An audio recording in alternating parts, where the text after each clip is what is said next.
नाज़रीन अवामी न्यूज़ में ख़बरुनि सिलसिलो जारी है। इन वक़्त बिरास सिटी में ख़बर ॾींदड़ बिरास सिटी जे बहिराड़ी वारे इलाइक़नि में गुज़िरियल 15 सालनि खां तालीम ॾींदड़ NCHD जे उस्तादनि पारां जुलाई महीने खां वफ़ाक़ खां ख़त्म करे सिंध हुकूमत में ज़िम थियण बाद पको न करण ऐं NCHD जे 25 उस्तादनि जा नाला फाइल जारी कयल लिस्ट में न हुजण समेत गुज़िरियल 5 महीननि जो रहियल पगारुनि न ॾियण ख़िलाफ़ स्कूल जे गेट अॻियां सख़्त एहतिजाजी मुज़ाहिरो कयो वियो। इन हवाले सां वधीक तफ़सील ॿुधाए रहियो आहे बिरास सिटी मां अवामी न्यूज़ रिपोर्टर नदीम अली मंगी पंहिंजी हिन रिपोर्ट में। नाज़रीन सॼे सिंध जी बिरास सिटी में भी NCHD जा उस्ताद सराप एहतिजाज आहिनि। हिननि जो इहो चवणु हुयो त वफ़ाक़ी हुकूमत पारां 2004 महीननि खे खयो वियो, उन खां पोइ मुसलसल ड्यूटी करे रहिया आहिनि। जॾहिं त जुलाई महीने में सिंध गवर्नमेंट में ज़म थियण खां पोइ हिननि जूं पघारियूं बि रोकियूं वियूं आहिनि। जॾहिं त हिननि खे रेगुलर बि न कयो वियो।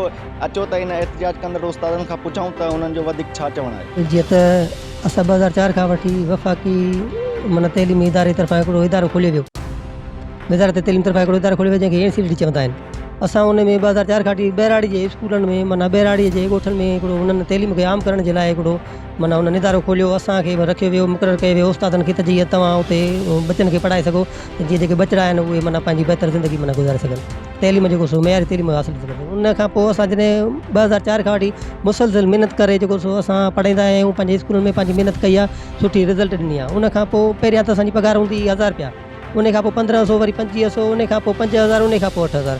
2018 हिन 2000 जेको सो 21 में जॾहिं जुलाई 2021 जो CCA जो इजलास थियो, उन में तय कयो वियो त बाबा जेके NCHD वारा जेके उस्ताद आहिनि बेसिक उस्ताद आहिनि उन्हनि खे सिंध गवर्नमेंट में ज़िम कयो। वज़ीर आला सिंध पिणु इहो नोटिफिकेशन जारी कयो आहे त जेको सो हिननि खे हंगामी बुनियाद ते 6 महीननि जे लाइ मुक़ररु कयो वेंदो। उन खां पोइ 6 महीननि खां पोइ हिननि कारकर्दगी हिननि खे रेगुलर कई वेंदी ऐं इहो नोटिफिकेशन पिणु ॼाणायो वियो त जेको सो हिननि खे हर महीने माना पघार जारी कई वेंदी, जेका माना उन्हनि नोटिफिकेशन ॻाल्हि माना जारी कई।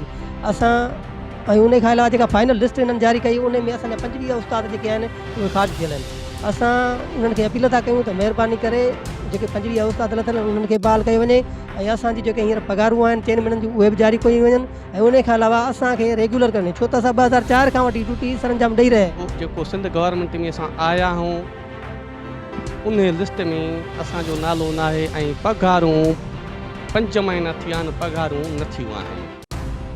ज़ाहिर आहे तव्हां ॾिसो त हिन वक़्तु जेको आहे केॾी महांगाई आहे ऐं केॾी ज़िंदगी जेका आहे तमामु ॾुखी पई गुज़रे। बिरास सिटीअ में टोटल 47 उस्ताद हाणे आहिनि। सिंध हुकूमत CCI जे इजलास तहत सूबनि में असांखे ज़िम कयो। उन खां पोइ जेके असांखे इहो चयो त बाद हिननि खे महीने सर पघारूं जारी कनि, सो असांखे 4 महीना थी विया आहिनि, पघारूं असांखे जारी न कयूं आहिनि।